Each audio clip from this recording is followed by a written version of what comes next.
All right, as I said, we're doing chapter 4 today.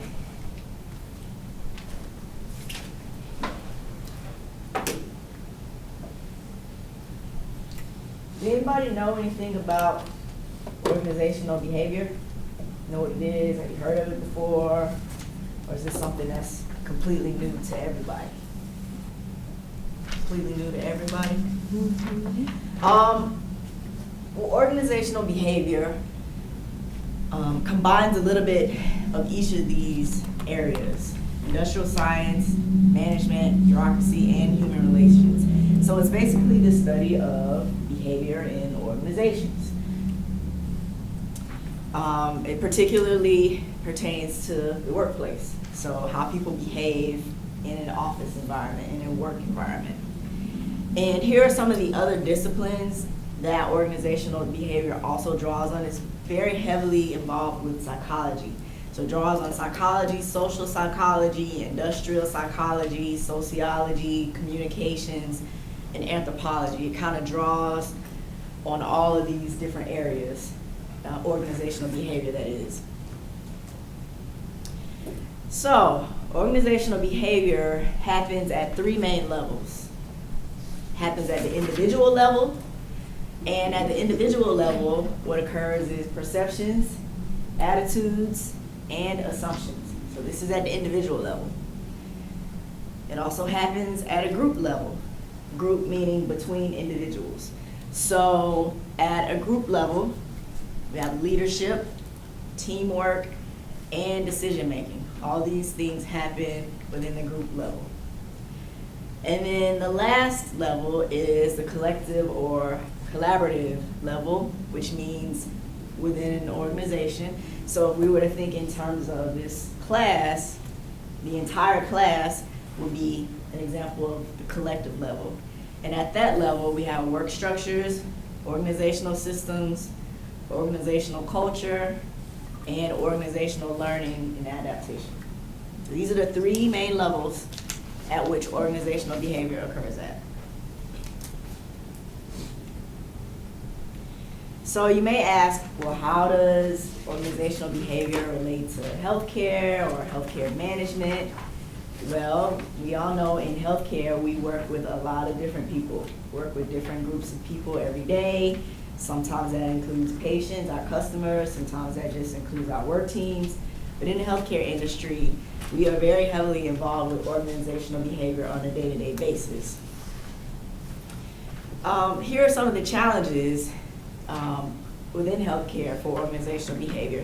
So as an industry, here are some of the challenges. We have rising costs, our reimbursements are going down, we have increased competition, so our competitors are continuing to get better, which pushes us to have to also keep up with them.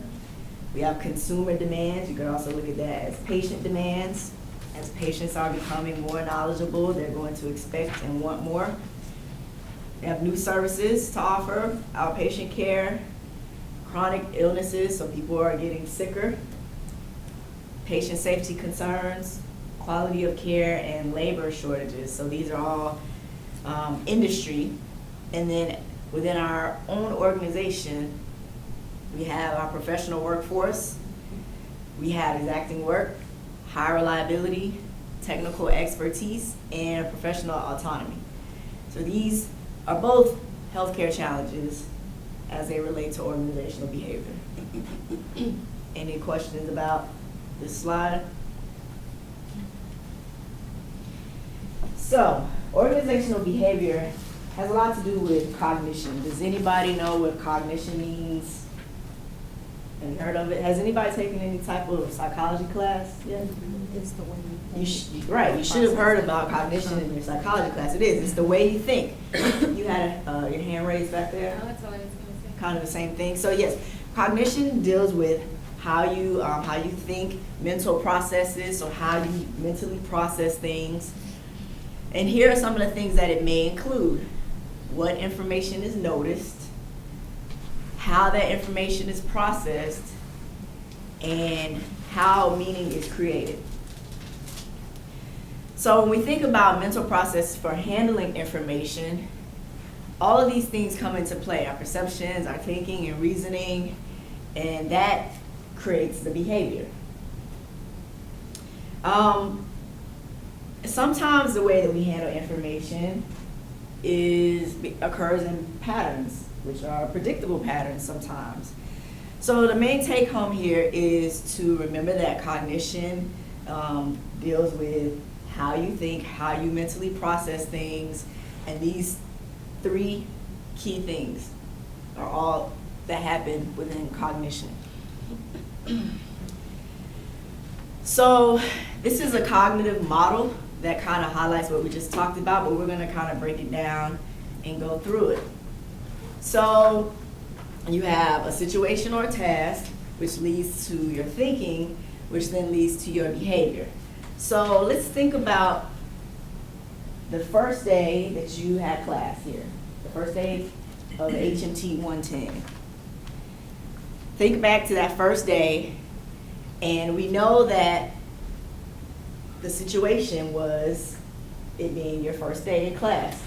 So when you came into class that day, was there anything that you saw or observed on that first day? It could be anything.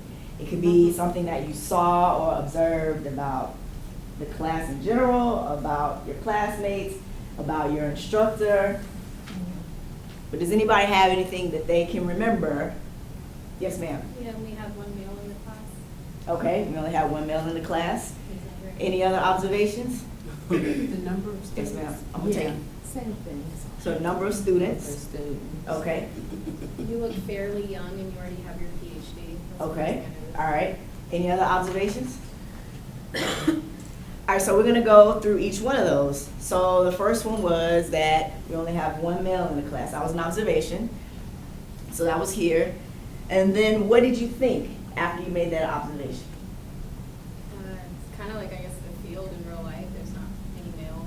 Okay, so that led you to think that within the healthcare field, there's not many males. And did that affect your behavior in any way? Didn't cause you to change at any point, or, okay? All right, and then we'll go to the next example, which was the number of people in class. So I'll let both of you collaborate on this.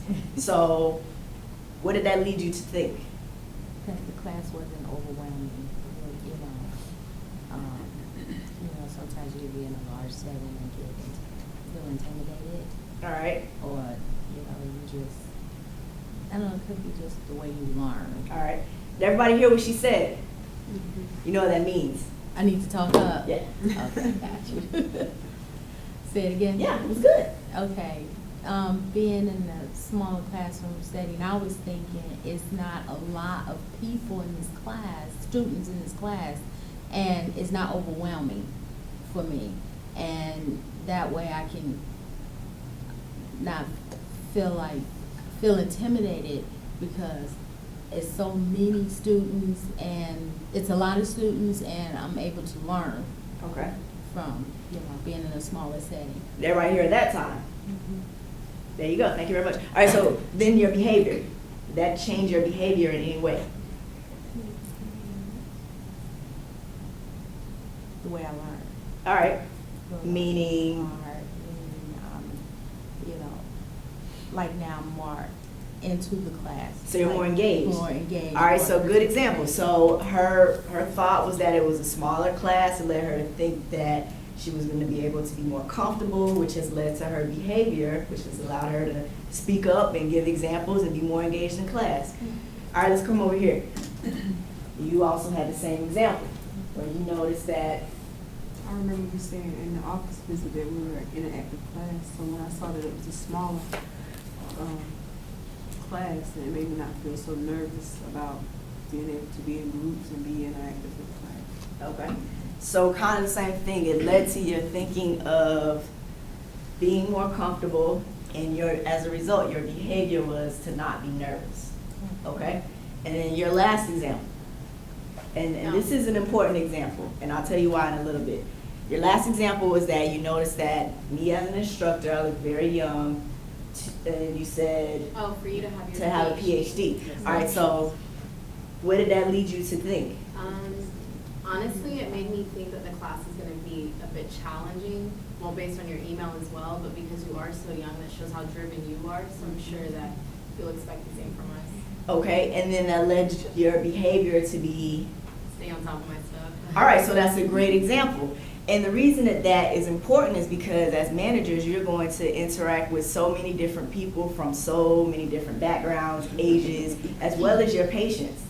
And you can't always let, which was an assumption what you had, because no one in here I don't think knows exactly what my age is, but you can assume that I'm very young, and that may affect your behavior. So I'm not trying to pick on you. It was just a good example for you to see how your mental processes can affect your thinking, which will in turn affect your behavior. Does all this make a lot more sense now? So I'm going to quickly go through each of these. So under the situation task, you may have interpersonal relations, you may have workplace cues, you may have problem solving, or an industry environment. So all these things could happen to lead to your thinking. Under thinking, you have a lot of different things. You have assumptions, perceptions, beliefs, biases, cognition principles, and knowledge, which will lead to behavior. And underneath behavior, you have some type of reaction, you may make a decision, you have work tasks, you have learning, or you have adaptation. So basically, this column will lead to this column, and then this column will lead to this column. Now, I guess it's a good thing that you feel comfortable and engaged and not nervous, but also that you feel driven and motivated. So you all had positive examples, but just think about how a negative example could cause you to have a negative behavior. Does anybody have any questions about this? Because it's very important to this chapter to understand how it works. Thank you to everybody who provided examples.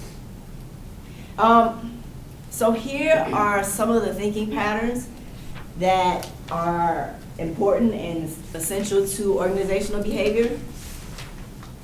And again, you have patterns at the individual level and between individuals or at a group level. So here are some of the patterns. Again, we have assumptions that we make, and let me just pause and say that we all do this. We all have cognitive thinking. We all at some point in time have assumptions and biases. So this is something that happens among all of us. So as an individual, we have assumptions, perceptions, biases, expectancy, schemas, framing, and mental models. And as a group or between individuals, we'll have expectancy theory, self-fulfilling prophecies, attributions, framing, mental models, and sense making. And we're going to talk a little bit more about some of these in a little bit. So it's important for us to see how our individual thinking patterns can sometimes change or alter our understanding. So let's take first assumptions. We all know that sometimes our assumptions are true or right, sometimes our assumptions are not right, they're incorrect. But in our minds, we believe that they're true, right? Regardless of if they're true or not. When we assume something, we're like, yeah, that's what it is, that's right, what we think. So we also have perceptions, and when we have perceptions, basically what happens is whatever we notice is what we pay attention to. So if we notice that this is a small classroom, that's what we're going to pay attention to, the fact that it's a small classroom and it's going to make us feel more comfortable.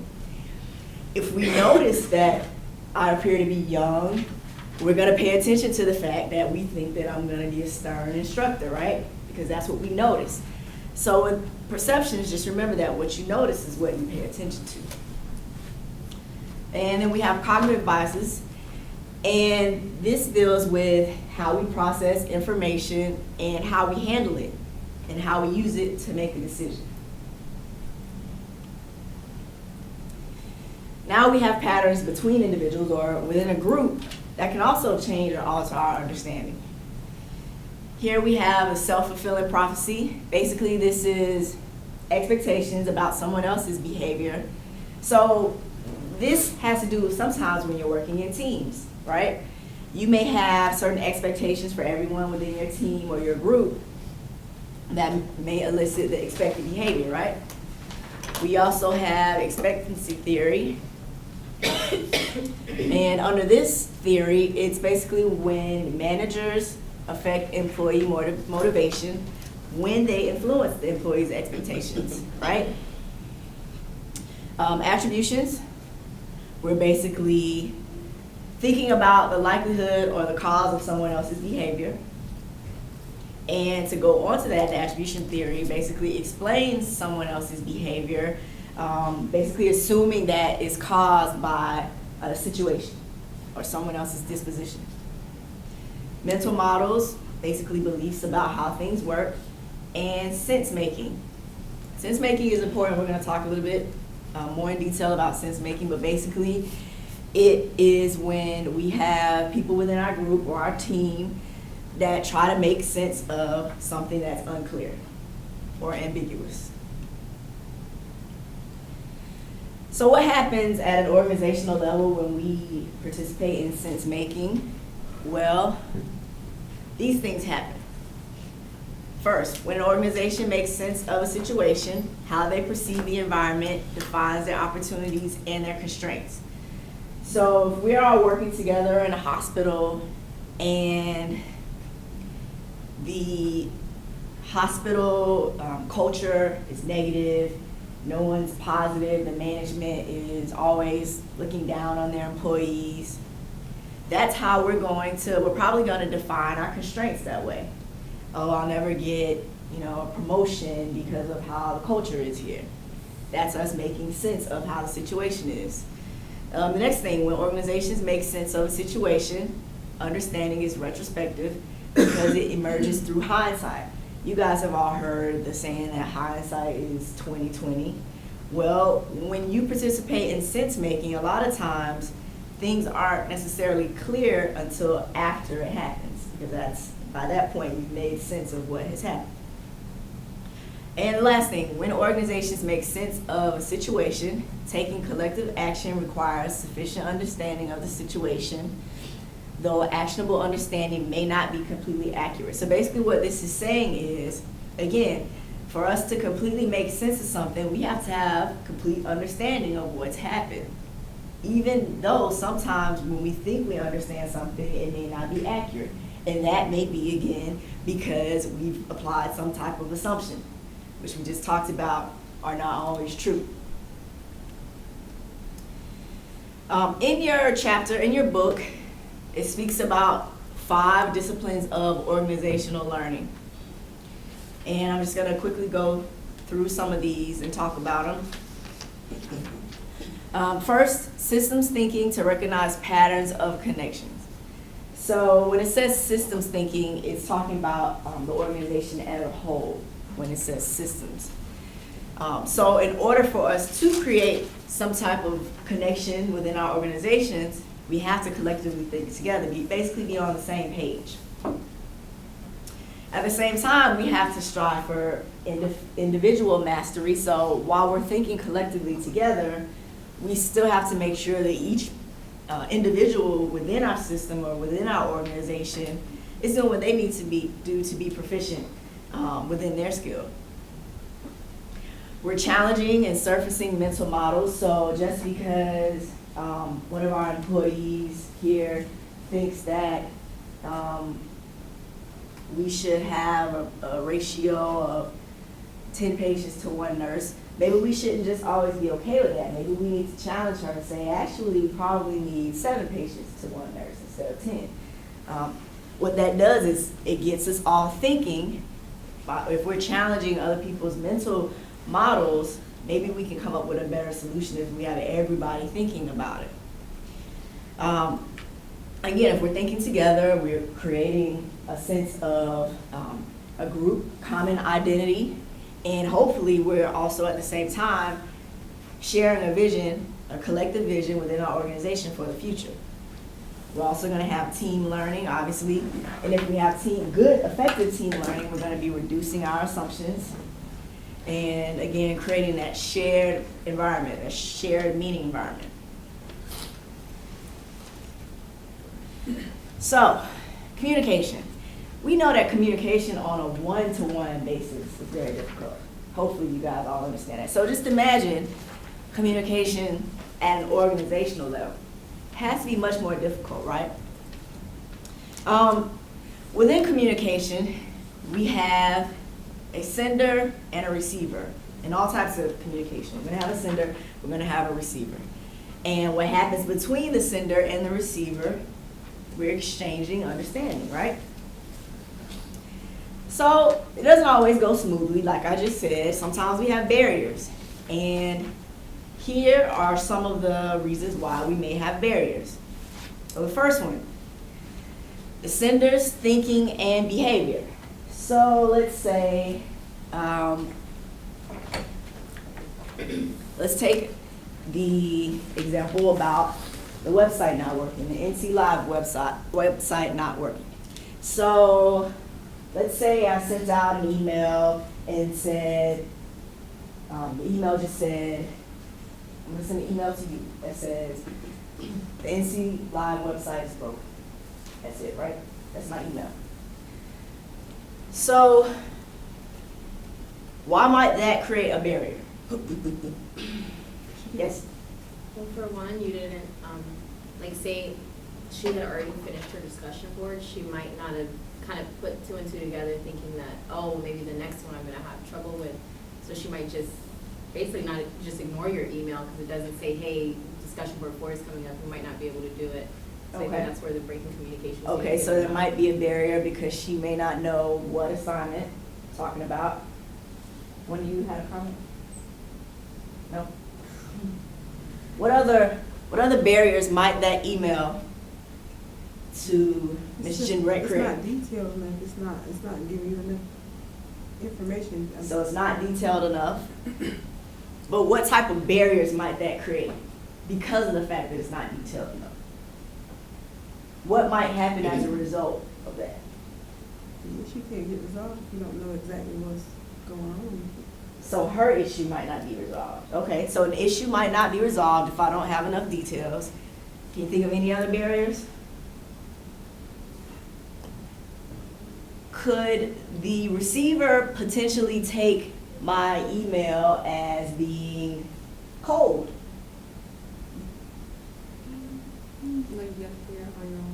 If I just say NC Live website's broken, does that seem like a pretty,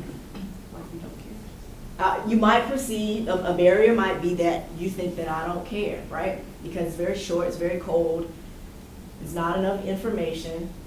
So what I'm trying to relate to you guys is that based on me, the sender, my thinking and or my behavior, I might create communication barriers, right? All right, so the next example is the receiver's thinking and behavior could create a communication barrier. So let's stay with the same example. I emailed her, I said NC Live website's broken. What types of thinking or behavior from the receiver might create communication barriers?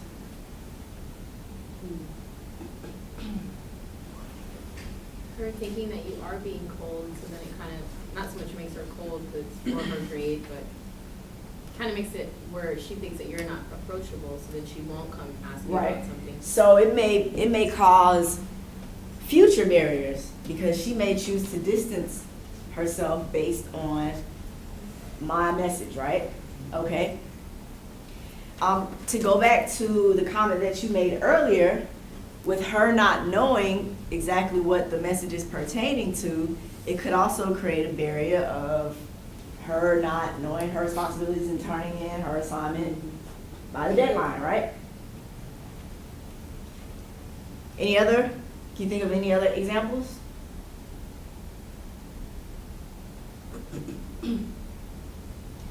So the take home here is that the receiver's thinking and behavior is just as important as the sender's thinking and behavior to avoid those barriers. Even in some instances, if the sender does everything right, if the receiver's thinking and behavior are not at that same level or they're someplace else, it still may create that communication barriers. You know, I can send out as many informational, detailed emails as possible, but every receiver is not gonna take it the same. Some receivers may say, this email is too long, I'm not gonna read it.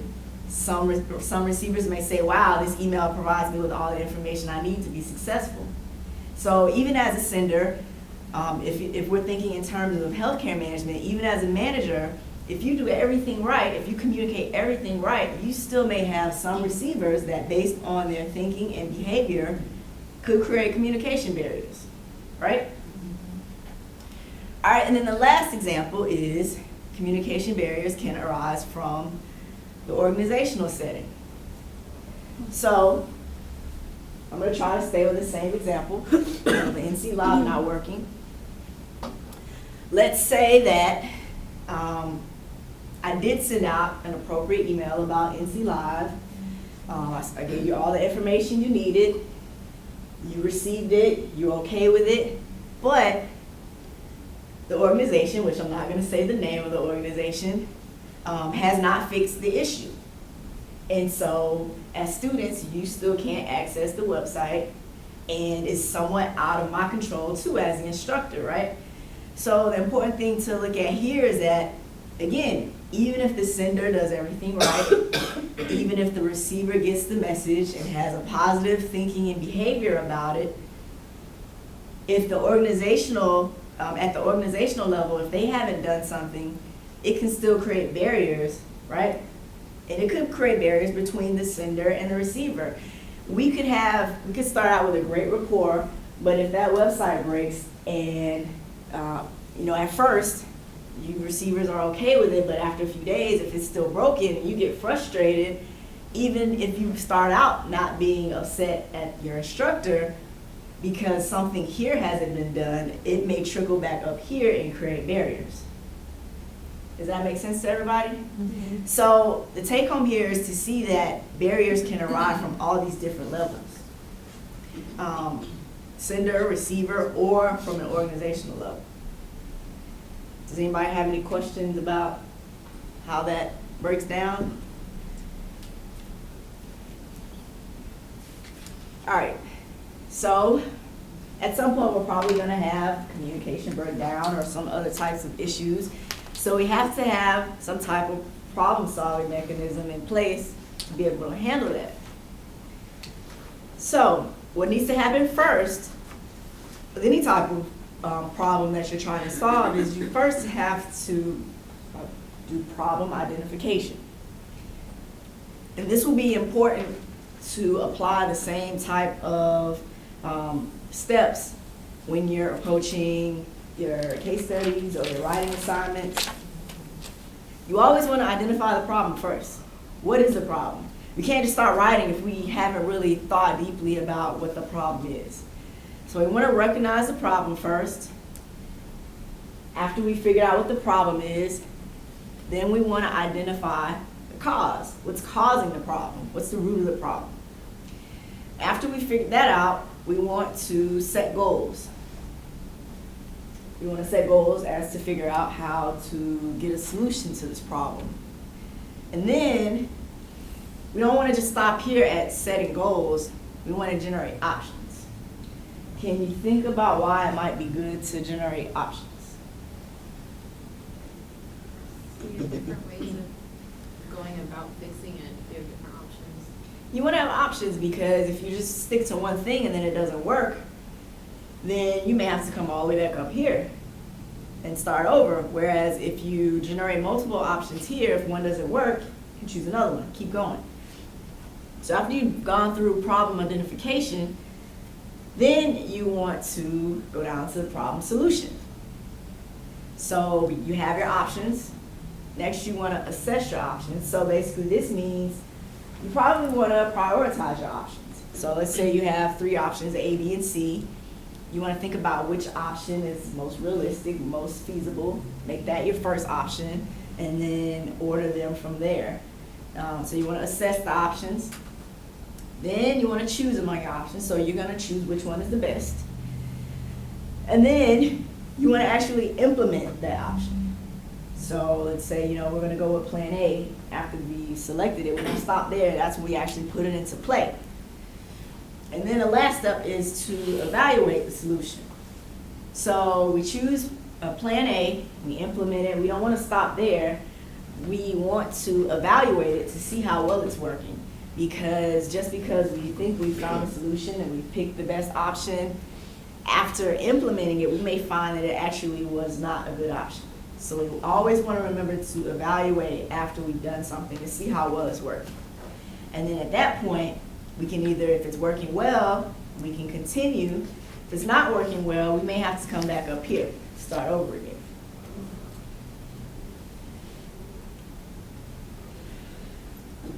So we talked a little bit earlier about assumptions. We said that we all have assumptions at some point. We talked about the fact that some assumptions are going to be correct, some are going to be incorrect. So this is a way, or they provide a suggestion as to how we can kind of check our assumptions. Now, just because we talk about this in class, don't go home and try to just start checking people because they're making assumptions and say, well, this is what I learned in class, so I'm about to check you. Just be careful before you start applying this on people. But anyway, so we want to start with framing. You state the purpose and the intentions.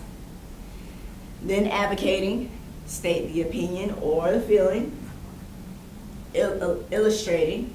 So you want to give an example. You can't just say, you know, my schedule this semester is hard. You want to say my schedule this semester is hard because I feel overwhelmed. For example, my HMT 110 class takes me hours to do. This is an example. And then inquiring, ask for listeners' views. What do you think? So again, framing, advocating, illustrating, and inquiring. This is what you do to check assumptions. Does anybody have any questions about this? I don't think we have enough time to get into what I want to discuss next, so we're going to stop here and we'll pick up on Thursday.